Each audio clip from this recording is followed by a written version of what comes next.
We're back, continuing the conversation about how to really identify ineffective teams and hopefully move them to be effective teams in your organization. And the next question I want to address is really, how do we notice when a team is ineffective? We talked about the signs and symptoms. We've talked about some of the impact on the organization, but how do we as individual leaders recognize when our team isn't functioning well?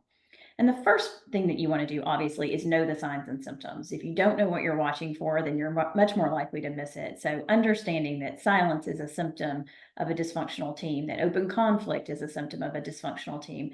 If you haven't watched those videos, I would encourage you to go back and do that. But really, as a leader, there are also some internal moves that you can make to be sure that you're really paying attention to the things that are going to clue you in when your team isn't gelling the way that it needs to.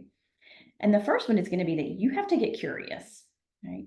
And that seems somewhat obvious, that to notice when a problem's going on, to realize when a team is stuck in a place we don't want them to be, we have to get curious. But that's a little bit harder than it sounds for most of us as leaders because we're very busy.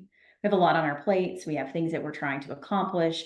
And sort of having one eye on how the team is functioning at any given time can be challenging for us in our day in, day out work lives. But if you can just remember when you're in meetings with your teams, when you're having interaction, and maybe just paying attention to that intuitive sense that things aren't going well and slowing down and getting curious as to why that's the case.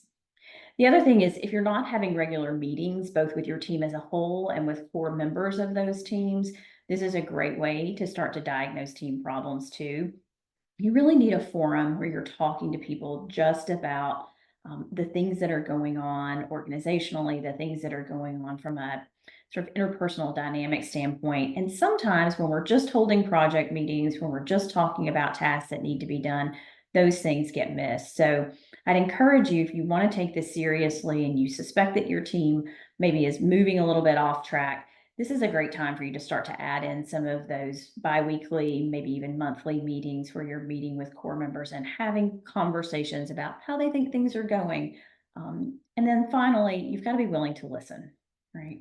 And I would encourage you not just to listen to what's being said, but listen to what your team is not saying to you, right? What are you not hearing anymore? How much they're enjoying their work, how much they have each other's back, how they reached out to so and so down the hall for help.